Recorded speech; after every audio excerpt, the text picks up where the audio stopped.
Everyone in the executive boardroom noticed the mark on his neck before they noticed his name on the attendance list.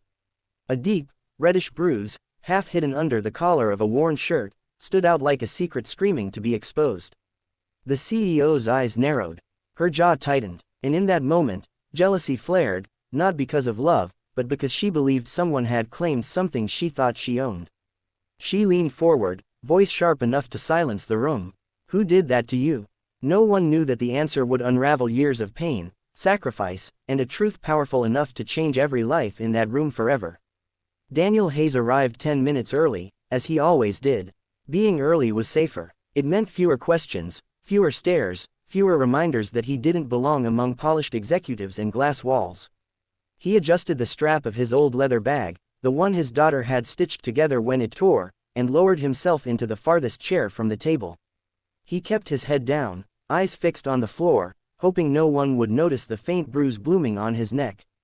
But power notices everything. Victoria Langford, the CEO, entered the room with the kind of presence that bent conversations in half. Her heels clicked with precision, her tailored suit flawless, her gaze sharp enough to measure worth in seconds. She had built the company from nothing, fought her way through betrayals, failures, and loneliness.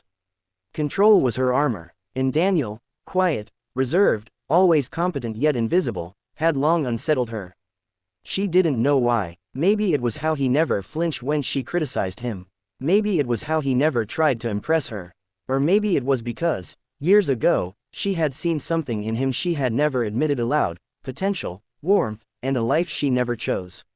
Then she saw the mark. Her eyes locked onto his neck, and something twisted inside her chest. Jealousy, anger, possession, she wasn't sure. She only knew she hated the idea that someone else could leave a mark on him, visible, intimate, when she had spent years keeping everyone at a distance. The meeting halted under her silence. "Daniel," she said coldly. "Who did that to you?" The room froze. Heads turned. Daniel felt heat rush to his face. His fingers curled into his palms. He had expected questions about reports, deadlines, numbers, not this. "It's nothing," he said quietly. Victoria stood. "Nothing doesn't leave marks." Her voice sharpened. "Was it a woman?" A murmur rippled across the table. Daniel swallowed hard. His mind flashed not to romance, but to last night. To the dimly lit apartment. To his daughter Lily coughing in her sleep. To the panic when she spiked a fever. To holding her all night as she trembled, her small arms wrapped tightly around his neck, begging him not to let go. He lifted his eyes slowly. "It was my daughter." Silence fell heavier than before. Victoria blinked. "Your daughter?" Daniel nodded. "She's 7. She had a nightmare. She wouldn't let go." Some executives looked away, embarrassed. Others softened. But Victoria felt something crack, something she had buried beneath ambition. "You're a single father?" she asked, her tone suddenly unfamiliar. "Yes," he replied. "Her mother passed away 3 years ago. That should have been the end of it. But it wasn't, because Victoria saw something else now, not weakness, not distraction, but devotion. And it terrified her. Victoria thought the mark was proof of betrayal. She never imagined it was proof of the strongest kind of love, one she had sacrificed everything to avoid. That night, Victoria couldn't sleep.